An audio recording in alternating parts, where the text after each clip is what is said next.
Andrés Lehmann presenta.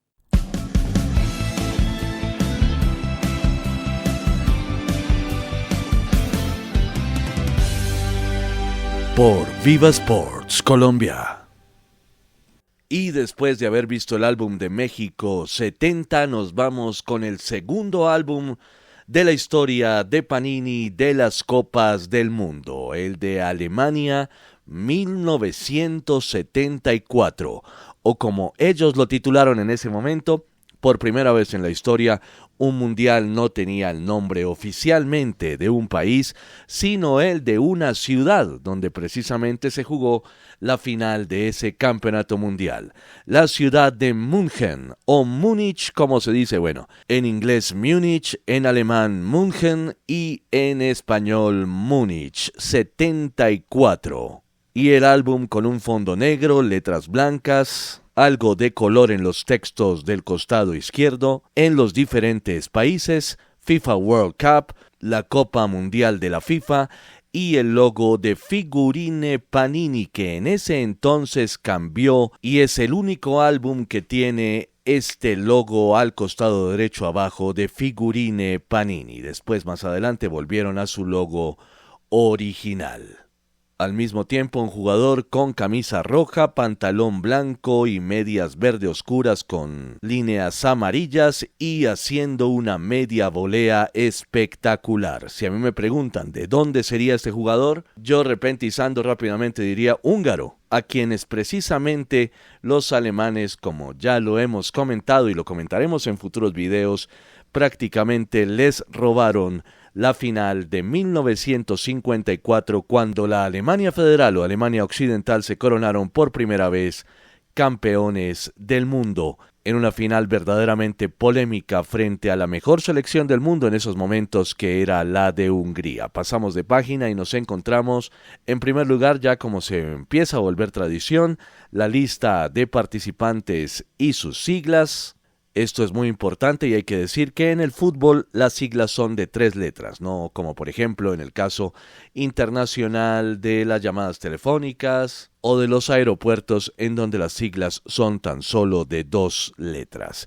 Y al mismo tiempo un índice, como nos podemos dar cuenta, que esta vez lo pasaron para la contraportada. Y en la página 1 nos encontramos el título de München 74, y como el subtítulo ya en 6 idiomas, el FIFA World Cup, la Copa Mundial de la FIFA. Más abajo nos encontramos el logo oficial de la FIFA y por primera vez la presentación de la nueva Copa Mundial de Fútbol de la FIFA, porque recordemos que hasta México 70 se jugó la Jules Rimet Cup, que precisamente se la quedó Brasil por coronarse como la primera selección 3 veces campeona de esta copa, de la Jules Rimet. Y más abajo ya organizados los 6 idiomas oficiales en los que circularía este álbum del mundial. 1 English, 2 Deutsch, 3 francés, 4 italiano, 5 Netherlands y 6 español, de la Edizioni Panini en Modena,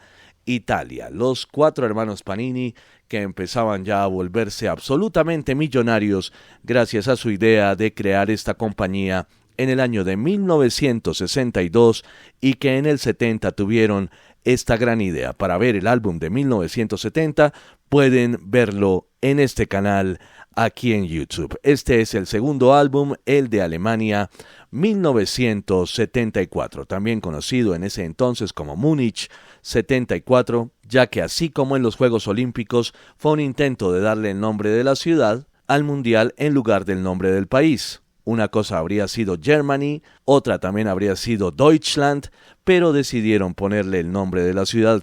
Pienso que lo vieron como algo más universal. Y en la siguiente página nos encontramos la Copa Jules Rimet, que se jugó desde 1930 y hasta 1970, y dice: la Copa Rimet, obra del escultor francés Abel Lafleur, representaba a la diosa de la victoria, que tenía en la mano alzada una copa octogonal. El trofeo en oro macizo tenía 30 centímetros de alto y pesaba cerca de 4 kilogramos, comprendida la base en mármol. Mientras tanto sale un álbum de oro con las selecciones campeonas, Uruguay en el 30 y en el 50, Italia en el 34 y 38, Alemania Federal o Alemania Occidental en el 54, Brasil en el 58, 62 y 70 e Inglaterra en 1966 también bajo unas condiciones bastante polémicas, con un gol fantasma que nunca nos cansaremos de decir una y otra vez, con el cual se fueron adelante y prácticamente condicionó el partido con el que ganaron aquella final. Siguiente página, nos encontramos una fotografía de Jules Rimet. Y esto tiene que ver porque en esos primeros álbumes había que hacer reconocimiento, así como en el álbum de México 70 se hizo un reconocimiento a los anteriores campeones, pues en el año 1974 se hizo lo mismo, esta vez un poco más completo. Y de Jules Rimet dice: el proyecto de los campeonatos del mundo fue aprobado por la FIFA en 1928. Al principio la competición fue llamada Campeonatos del Mundo, después Copa del Mundo, y al final Copa Jules Rimet, cuando en 1946 se decidió darle el nombre de Rimet, presidente de la FIFA durante 26 años y promotor del trofeo. México en 1970 fue su epílogo. Brasil, venciendo el Campeonato del Mundo por tercera vez, se adjudicó definitivamente la Copa. Una copa además que en su versión original fue robada y nunca fue encontrada. Bueno, de esto tendremos que hacer un video diferente acerca de lo que ocurrió con la Copa Jules Rimet, pero de manera simbólica Brasil se la quedó de forma definitiva. Y en el costado derecho nos encontramos el Mundial de 1930 realizado en Uruguay, con el póster de Uruguay 1930. Este fue el póster oficial, realmente magnífico, y también fotografías, 3 fotografías de lo que fue esa Copa del Mundo. Y dice: los uruguayos exultan mientras se levanta su bandera. Los capitanes Nasazzi de Uruguay y Ferreira de Argentina en el centro, mientras el árbitro belga Langenus, muy bien vestido, con corbata, pitaba ese partido. Y la última foto dice: final, Uruguay-Argentina 4-2, Héctor Castro marca el cuarto gol uruguayo. Mundial de 1930 con el campeonato, primer campeonato de la FIFA. Primera Copa Jules Rimet para la selección uruguaya, que venía de ser bicampeona olímpica en momentos en donde no existía el Mundial de Fútbol, pues la FIFA en ese momento lo consideró como mundiales de fútbol y por eso los uruguayos tienen 4 estrellas en su escudo, a pesar de que después la FIFA se arrepintió y ahora le pide a Uruguay que retire 2 de sus 4 estrellas de su escudo. No obstante, creo que no los pueden obligar y ahí viene el tema polémico. ¿Uruguay tiene 4 mundiales o tiene 2? Ustedes simplemente opinen. Ya saben que mi posición es que Uruguay tiene 4 mundiales, pero 2 Copas Jules Rimet. Así se organiza el asunto. Pasamos de página y nos vamos al año de 1934 y ahí nos encontramos el póster del Campionati Mondiali di Calcio Italia 1934, que Italia lo tenía que ganar como fuera debido a que tenían un presidente que obligatoriamente hizo que ganaran la final como fuera, y así fue. La selección italiana de manera muy polémica se coronó campeona del mundo de 1934, las 3 fotografías con la imagen del equipo, también otra imagen que dice final Italia-Checoslovaquia 2-1, el gol decisivo es del italiano Schiavio y la tercera imagen que dice los italianos llevan en triunfo su seleccionador Vittorio Pozzo. Estamos viendo el álbum del Mundial de 1974 aquí en Viva Sports y leyendo lo más importante. Para 1938 el Mundial se realizó en Francia y vemos el póster que dice Coupe du Monde y tiene 3 imágenes. La primera dice la selección italiana campeona del mundo en 1938, la segunda dice los capitanes Giuseppe Meazza de Italia y Sarossi de Hungría, en el centro el árbitro francés Capdeville. En el 38 todavía los árbitros se vestían prácticamente de frac, pero con pantalones cortos. Y la tercera imagen que dice final Italia-Hungría 4-2, el italiano Piola, autor de 2 goles en acción. Este mundial sí lo ganó un poco más claro la selección italiana, pero también frente a una gran selección como la de Hungría, que aunque no era la mejor del mundo en ese momento, pero sin lugar a dudas, con toda justicia, llegó a esa final. Y pasamos al mundial de 1950 en Brasil, el cuarto campeonato mundial de fútbol en Brasil, año 1950, con ese póster emblemático y célebre, con una pierna de jugador, con un calcetín, con muchas banderas del mundo, no solamente las 13 selecciones que participaron en ese mundial, sino más. Y una pelota, mostrando también los taches, un póster realmente célebre. Bueno, prácticamente todos los pósters de los mundiales fueron célebres en esos primeros certámenes, en esos primeros campeonatos del mundo, pero estos realmente que fueron increíbles. Y las 3 imágenes dicen la selección uruguaya, campeona del mundo de 1950. La segunda dice fase final Uruguay-Brasil 2-1, el gol decisivo es del uruguayo Gigia. Y el tercero dice, el capitán uruguayo Varela recibe la copa de manos de Jules Rimet, que era todavía en ese momento el presidente de la FIFA. El maracanazo, uno de los grandes o el más grande batacazo de la historia del fútbol mundial. Y para 1954 la Copa del Mundo se la llevaron a Suiza, un país sin mucho nivel futbolístico y prácticamente sin posibilidades de coronarse campeón, lo que dio a que la gran final fuera entre las 2 mejores selecciones del mundo en aquel entonces. Bueno, estoy seguro de una de las 2, la otra no estoy tan seguro si era una de las 2 mejores selecciones. Hablamos de Alemania Federal o Alemania Occidental, aunque aquí aparece simplemente Alemania, en este caso Deutschland, como es su nombre original. Y 3 imágenes, la primera dice la selección alemana campeona del mundo 1954, la segunda dice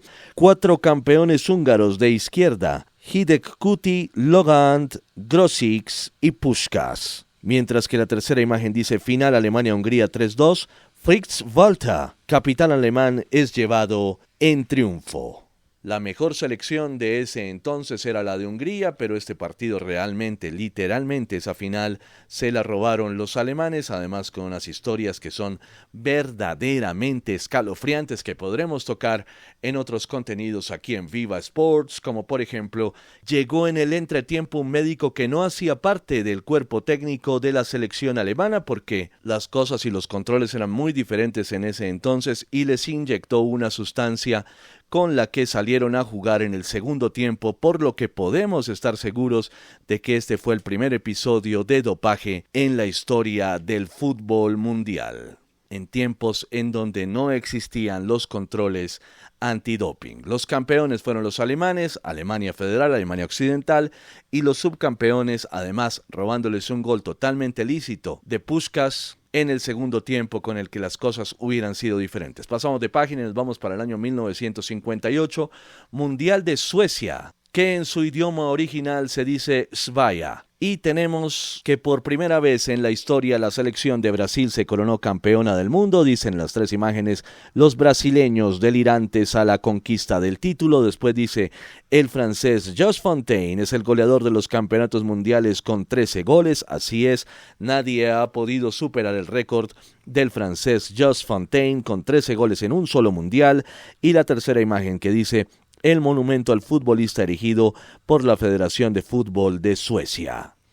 Una selección brasilera que ya estaba bastante madura, que venía del gran golpe de 8 años atrás, perdiendo su final en su mundial frente a Uruguay, pero en Suecia se coronaron campeones, además con un jovencísimo Edson Arantes do Nascimento, Pelé con tan solo 17 años, que marcaba goles y hacía jugadas fuera de contexto en la historia del fútbol en ese entonces, por lo que se le bautizó O Rei, debido a que lo que él hizo en esa época nadie lo había hecho antes. Y en 1962, esta vez el mundial se fue para Sudamérica y la sede fue Chile. Un póster realmente célebre con la Copa del Mundo y un balón como si fuera la luna. Bueno, bastante cerca, ¿no? En realidad esas son proporciones un poco alteradas, pero en ese mundial de Chile 1962, la selección de Brasil, esta vez sin Pelé, que se lesionó al principio del campeonato, se volvió a coronar campeona de la mano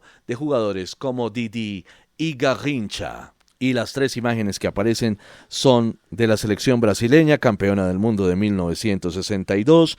La segunda dice Amarildo, autor del primer gol brasileño en la final con la Checoslovaquia, dice así.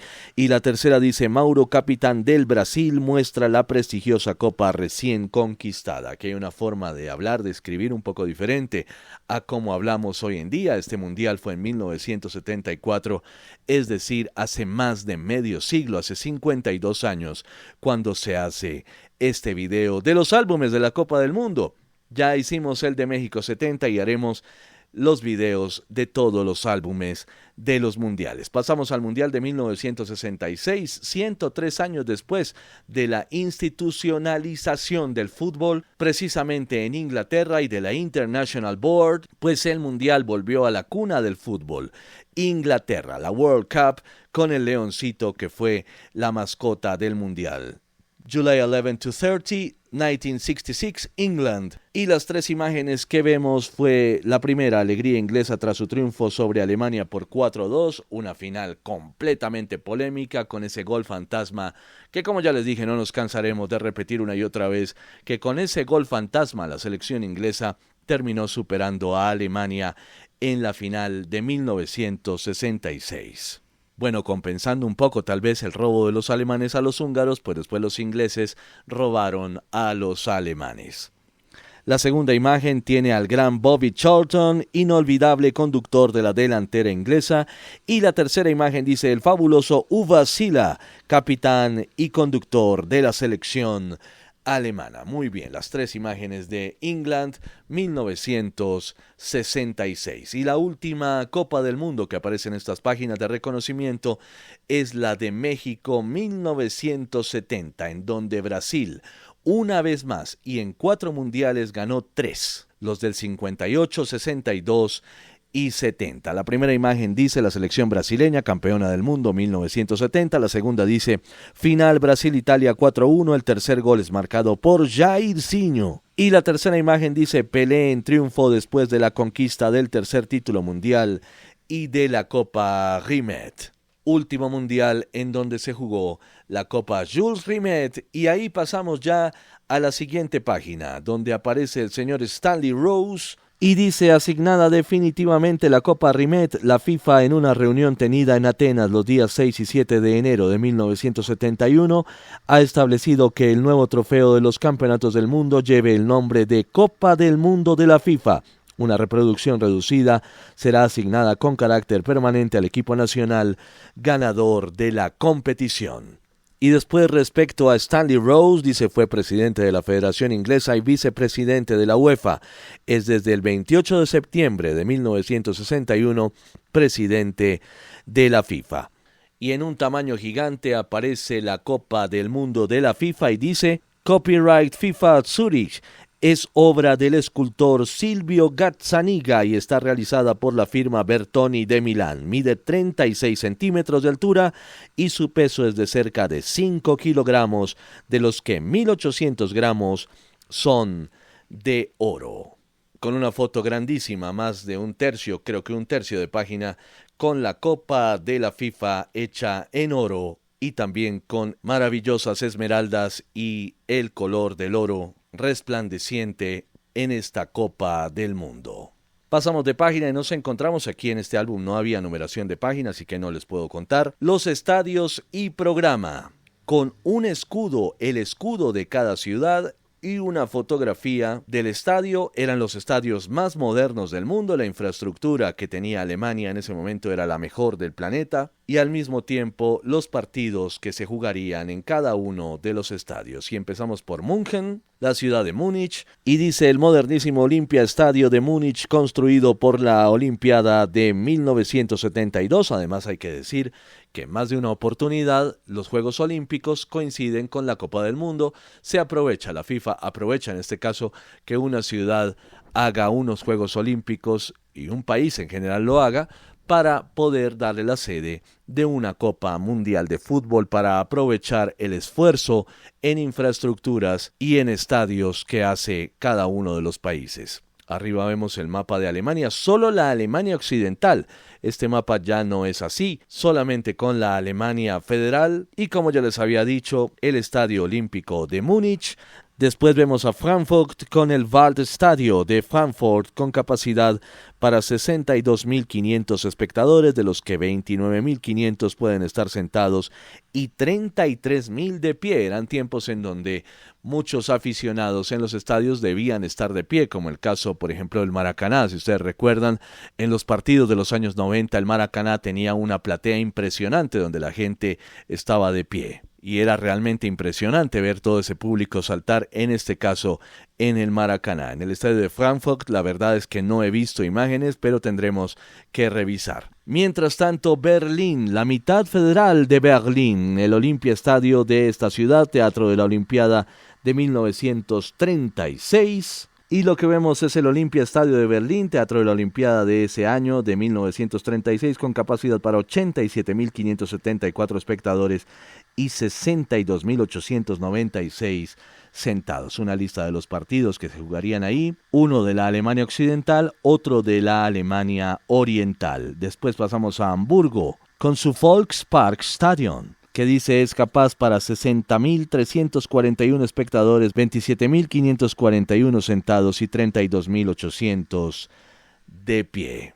Otras ciudades como Düsseldorf, Gelsenkirchen, Dortmund, Stuttgart y Hannover, con sus respectivos estadios, el escudo de la ciudad, como ya les dije, la fotografía de esos maravillosos estadios para el contexto de 1974, una breve descripción y los partidos de fútbol que se jugarían allí. Dice el Estadio Rhein, con un aforo para 67.861 espectadores, 31.751 sentados y 36.100 de pie. También el Parkstadio de Gelsenkirchen, con capacidad para 35.000 espectadores sentados y 34.000 de pie, con un total de 69.976.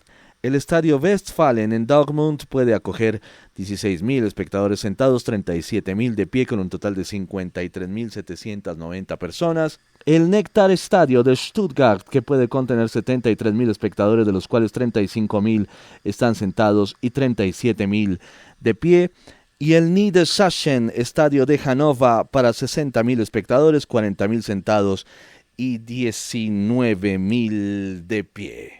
Una información muy completa. Como nos podemos dar cuenta, el tema del álbum iba madurando con el paso del tiempo, y este, que era el segundo, muy seguramente buscaba brindar una información más completa. Pasamos de página y nos encontramos a Deutschland, a la selección de Alemania Occidental. Y aquí, curiosamente, hay una lámina para el presidente de la federación del país, también otra lámina para el entrenador o seleccionador, que en este caso era Helmut Schön. Y esta, amigas y amigos, fue la selección campeona del mundo. Escudo del país, foto del equipo, una caricatura con alusión a Alemania Occidental, jugadores célebres como el portero Sepp Maier, y cada jugador con su edad, su posición y el club donde jugaba. Este portero alemán jugaba en el Bayern de Múnich y tenía 30 años. Grandes jugadores, como podemos ver. El último de esta primera página para Alemania es nada menos que Hans-Hubert Vogt. Y en la otra página nos encontramos nada menos que a Paul Breitner, a Franz Beckenbauer, el gran capitán, y una completa estadística de todos los partidos internacionales jugados por Alemania Occidental, en donde se cuentan 386 encuentros, de los cuales 210 fueron triunfos desde el principio del fútbol y hasta el año de 1974 a inicios. Y al cambiar de página nos encontramos una tercera página para la selección alemana, donde nos encontramos, entre otras, a Wolfgang Overath y sobre todo a Gerd Müller. el gran goleador de esta selección alemana, que fue además uno de los jugadores que más goles ha marcado en la historia del fútbol mundial. Él jugaba también en el Bayern, tenía 29 años en aquella Copa del Mundo. Pasamos ahora a la segunda selección que nos encontramos en este álbum, la selección australiana. Y aquí vemos su camino para llegar a la Copa del Mundo, jugando en Asia y dejando por fuera a la selección de Corea del Sur tras un tercer partido, un partido de desempate porque habían empatado 0-0 en Australia, después 2-2 en Corea del Sur y en el partido de desempate ganaron 1-0, por lo que Australia se metió en aquella Copa del Mundo. Por primera vez en la historia, Australia en el Mundial. Sin embargo, solo les dieron media página debido a su carácter novato en este tema de las Copas del Mundo. Y la tercera selección en el grupo 1 que nos encontramos es la Alemania Democrática, también conocida como Alemania Oriental, la desaparecida Alemania comunista, y ahí nos encontramos su camino a la Copa del Mundo. Se clasificó venciendo a Rumania, Finlandia y Albania en el grupo 4 europeo, y al mismo tiempo un recuento de sus partidos amistosos desde 1970 y hasta 1973 en partidos internacionales amistosos. Y el grupo 1 lo cerró la selección de Chile, primer sudamericano que nos encontramos en esta Copa del Mundo, una de las 6 veces que Chile clasificó por eliminatorias, porque las otras 3 fueron una como anfitrión y 2 como invitado. Chile hizo parte del grupo 3 de la CONMEBOL, en donde solo jugó con Perú, lo derrotó en partido de desempate, y después jugó esa repesca tan polémica frente a la Unión Soviética, que es uno de los casos más pintorescos en la historia del fútbol, un empate en Moscú, y después en el partido de vuelta los soviéticos no se presentaron en Santiago debido al golpe de estado de Pinochet al actual presidente en ese entonces, hablamos de Allende. Y entonces los chilenos se presentaron en el estadio, cogieron el balón y marcaron un gol simbólico sin rivales. Una situación bastante hilarante y divertida, por lo que realmente la selección chilena solamente enfrentó a 2 rivales en 4 partidos, 3 frente a Perú y un partido frente a la Unión Soviética. Al mismo tiempo, un resumen de sus partidos amistosos. La selección chilena participante en el Mundial de 1974. Pasamos de página y nos encontramos a Brasil, quien por el hecho de ser una selección grande le pusieron a su presidente, el presidente de la Federación Brasilera de Fútbol, el señor João Havelange, que también fue presidente de la FIFA más adelante, y nos encontramos una lámina de Mário Lobo Zagallo, el seleccionador brasilero, jugador desde el primer título de Brasil en 1958 y ahora técnico en 1974. Y esta era una Brasil reducida por la ausencia ya de Pelé, que se había retirado anteriormente. No obstante, todavía conservaba algunos jugadores como Carlos Alberto, Piazza, Clodoaldo, y en la otra página nos encontramos a Ademir, a Rivelino, a Paulo César, a Jairzinho, jugadores que ya iban en declive, una selección que no logró el mismo éxito de 4 años atrás. Y ahora nos encontramos uno de los detalles más exóticos en la historia de los mundiales, la presencia de Zaire, hoy en día conocida como la República Democrática del Congo, uno de los países, si no por no decir el país más grande de África, ¿no? Junto con quizás Sudáfrica, con Argelia. La hoy República Democrática del Congo es un país enorme. Zaire en esos momentos, con un dictador realmente terrible que amenazaba a sus jugadores, y que realmente hay historias de vida de jugadores de Zaire que participaron en ese mundial que no se sabe qué pasó con ellos. No obstante, Zaire muestra su camino al mundial derrotando a Zambia y a Marruecos, ganando 4-4, una selección de Zaire que al mismo tiempo era potencia africana, que había ganado una Copa Africana y que llegó al Mundial de 1974 lamentablemente a hacer el ridículo, porque no solamente fue la acción del tiro libre que Brasil iba a cobrar y que si les hacían un gol más ellos iban a desaparecer junto con sus familias. Entonces un jugador de Zaire llegó y pateó el balón, estaban muy nerviosos obviamente, sino que también fue la goleada frente a esta selección que ya estamos viendo aquí, que es la selección de Yugoslavia, parte del grupo 2 junto con Brasil y Zaire. Yugoslavia, una selección fuertísima siempre en la historia del fútbol, que hoy la selección de Croacia, como parte de la antigua Yugoslavia, es la que recogió sus banderas. Muestra cómo Yugoslavia dejó por fuera a España y a Grecia en esa eliminatoria y el resumen de los partidos que tuvo al mismo tiempo su escudo, la foto del equipo y la caricatura como en el caso de los equipos que tenían al menos de 2 a 3 páginas. Y el grupo 2 lo cierra la selección de Escocia, como nos podemos dar cuenta. Escocia derrotó en eliminatorias a Checoslovaquia y a Dinamarca. Y el resumen de los partidos amistosos. Escocia siempre con su característico uniforme. Pasamos ya al grupo 3 y nos encontramos a la selección de Uruguay, otra de las sudamericanas que participaron en aquel mundial. Uruguay derrotó en una eliminatoria bastante polémica y cerrada a las selecciones de Colombia, con quien empató en puntos y lo superó por diferencia de goles, y la selección de Ecuador. Hay que decir que en esa eliminatoria la selección uruguaya dejó muchas dudas, incluso perdiendo en su propia casa por 0-1 frente a la selección de Colombia, con un gol del fantástico jugador que nunca jugó una Copa del Mundo, Willington Ortiz. Y de Uruguay podemos destacar sin lugar a dudas a Luis Cubilla, uno de sus jugadores más destacados, el delantero uruguayo. Pasamos de página y ahora nos encontramos dentro del grupo 3 a la selección de Holanda, o como ellos se quieren llamar ahora, Nederlanden, o Países Bajos. No obstante, como nos podemos dar cuenta, en el álbum aparecía en 5 de los 6 idiomas la palabra Holland, Holanda, Holland u Holanda, como nosotros le conocemos de toda la vida. Y esta es la llamada Naranja Mecánica, una selección que revolucionó la historia del fútbol desde lo táctico, en donde el técnico, su técnico, y también de la mano de un gran jugador como Johan Cruyff, practicaron un juego realmente moderno para ese entonces. Esta selección tenía talentos como Johan Neskens, como Rob Rensenbrink y por supuesto ese gran talento llamado Johan Cruyff, uno de los mejores jugadores de la historia del fútbol mundial. Los holandeses derrotaron a Bélgica, Noruega e Islandia en las eliminatorias y vemos un resumen también de los partidos amistosos que jugaron en esos últimos 4 años. Y al mismo tiempo, con ese fútbol total, como se le bautizó a la Naranja Mecánica también, pasaron de ser el equipo tulipán a la Naranja Mecánica, un cambio drástico de términos.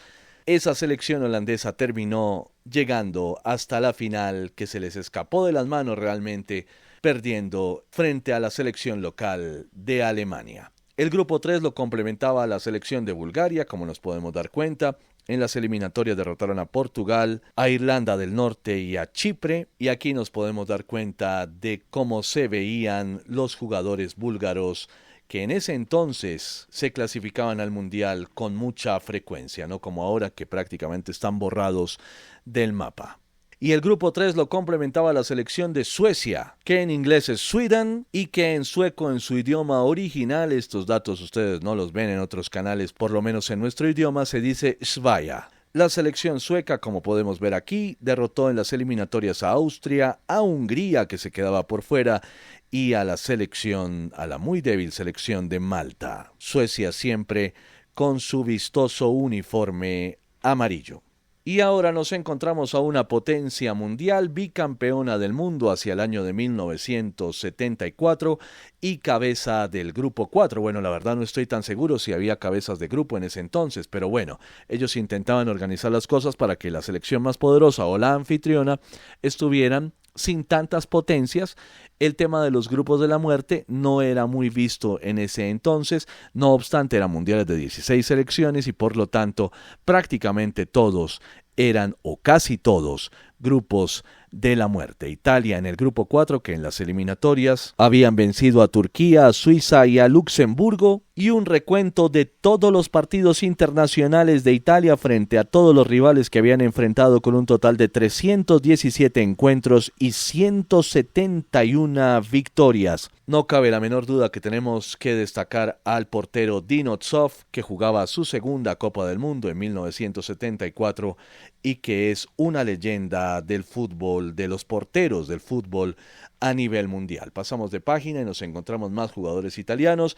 El primero es el señor Fabio Capello, para que lo tengan presente. Después nos encontramos otras figuras que después también fueron figuras como técnicos, como Gianni Rivera, Antonio Giuliano, Sandro Mazzola y su delantero estrella, que era Roberto Boninsegna, entre otros jugadores de la selección italiana. La maquetación, la diagramación, un poco mejor que en México 70. Panini iba aprendiendo mundial tras mundial y este fue el segundo álbum. Para ver el álbum de México 70, entran a nuestro canal y lo buscan porque es el anterior a este video. Todos los álbumes de Panini aquí en Viva Sports. Y ahora pasamos al grupo 4 que lo abre la selección de Haití, un detalle exótico en esta Copa del Mundo. La selección haitiana que también pues le fue bastante mal en aquella Copa del Mundo, representante de la CONCACAF y que había sido líder de su grupo de CONCACAF por encima de Trinidad y Tobago, que terminó segunda, México, que terminó tercera haciendo el ridículo, Honduras cuarta, Guatemala quinta y las Antillas holandesas, así se llamaban en ese entonces, en el fondo del grupo final de la CONCACAF. Haití había jugado desde la vuelta 1, derrotando a Puerto Rico por goleadas y después llegando a este grupo final en donde se coronaron como la mejor selección de la CONCACAF en aquel entonces y realmente en este mundial, pues como ya sabemos, les fue muy mal. El grupo 4 lo complementaba la selección de Argentina, que nos podemos dar cuenta aquí que todavía no habían ganado ningún título del mundo hasta ese entonces. Y aquí podemos ver en la primera página de Argentina al señor Roberto Perfumo, y en la segunda página el señor Miguel Ángel Brindisi, entre otros jugadores como parte de este plantel argentino que en la CONMEBOL habían derrotado en eliminatorias a Paraguay y a Bolivia. Argentina parte del grupo 4. Pasamos de página y nos encontramos a Polonia, quien casi siempre ha hecho actuaciones muy aburridas en Copas del Mundo, pero en 1974 tuvieron una generación dorada que les duró precisamente hasta finales de los años 70. Bueno, jugaron el Mundial hasta 1986, pero su generación dorada fue esta de la selección polaca y sobre todo la de 1978 de la mano de un gran Grzegorz Szlato. En eliminatorias por Europa derrotaron a Inglaterra y a Gales y aquí vemos la selección polaca con el escudo y con la foto del equipo, los jugadores polacos. 14 jugadores por cada 2 páginas se le brindó a las selecciones que tenían 2 páginas. Y después un detalle realmente excéntrico en la siguiente página y a partir de aquí y durante 2 álbumes de las Copas del Mundo, los de 1974 y 1978, mundiales de 16 selecciones en donde aparecieron las selecciones grandes pero eliminadas de las Copas del Mundo. Un detalle, como les digo, excéntrico de Panini que decidió por temas comerciales meter jugadores de países eliminados, seguramente pues para vender álbumes en esos países eliminados. Y aquí vemos a Bélgica, a la Unión Soviética, a Checoslovaquia, a Inglaterra, 4 jugadores por país y media página para cada uno de ellos. También a España, a Francia, a Suiza, a Hungría. Es lo que tenían los mundiales de 16 selecciones porque muchas selecciones grandes se quedaban eliminadas. Y finalmente Austria y Portugal, que todavía tenía a Eusebio hacia el año de 1974. Finalmente los resultados finales que se publicaron después y en la contraportada el programa de ese mundial que se jugó entre el 13 de junio y el 7 de julio, casi un mes del año 1974, en donde la selección de Alemania Occidental, a pesar de perder un partido clave frente a la Alemania democrática, pero al final de cuentas la selección de Alemania Occidental se coronó campeona derrotando a la Naranja Mecánica en el partido definitorio de aquel título mundial del 74, volviendo el Mundial a Europa, volviendo la Copa Europa y siendo la primera Copa de la FIFA, en este caso ganada por la selección de Alemania Occidental.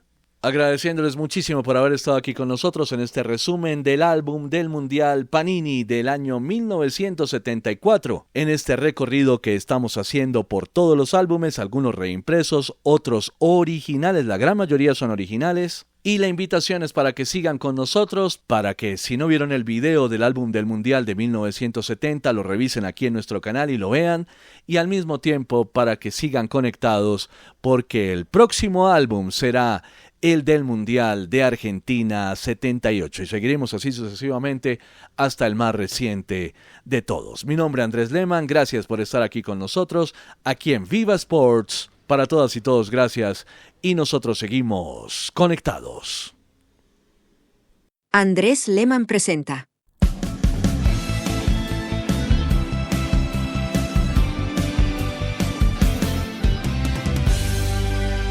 por Viva Sports Colombia.